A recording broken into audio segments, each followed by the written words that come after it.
অসংখ্য মেধাবীদের খুনে শেখ হাসিনার ফাঁসি।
হাসিনার ফাঁসি চাই।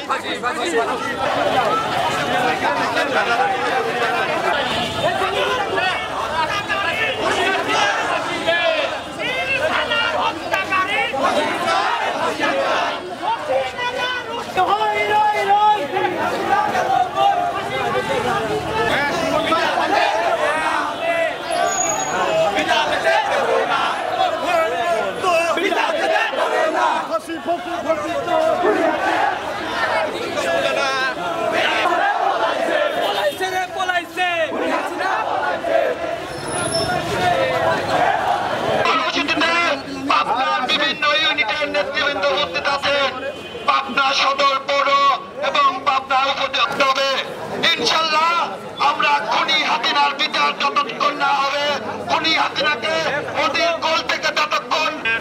কেন্দ্রীয় কর্মসূচি হিসেবে আজকে আমরা যুবদল সমবেত হয়েছে। আমাদের এই সুজন সদস্য সচিব মিরাজ হোসেন, পৌর যুবদলের আহ্বায়ক সাইদুল ইসলাম রূপম, সদস্য সচিব রফিকুল ইসলাম শিমুল, অন্যতম যুবনেতাদের খুনে শেখ হাসিনার ফাঁসি চাই। ইলিয়াস আলীর গুমের রানে শেখ হাসিনার ফাঁসি চাই। অসংখ্য মেধাবীদের খুনে শেখ হাসিনার ফাঁসি নাই সহ আমাদের যুবদলের স্বৈরাচারী, মানসিকভাবে অসুস্থ, নির্বিচারে গণহত্যাকারী শেখ হাসিনাকে এবং তার আজকে মিছিলের সামনে আপনারা প্রয়োজনীয় সাংবাদিক ভাইরা রয়েছেন, তারা সমন্বয় করে দাঁড়াবেন আর জেলা যুবদলের সিনিয়ররা দাঁড়াবেন। অযথা সামনে ভিড় করে মিছিলকে বিঘ্ন স্লোগানে মুখরিত হোক আজকার পাবনার রাজপথ। আমরা একটা স্লোগান দেই, গুম খুনের রানে শেখ হাসিনার ফাঁসি চাই, আপনাদের খুনে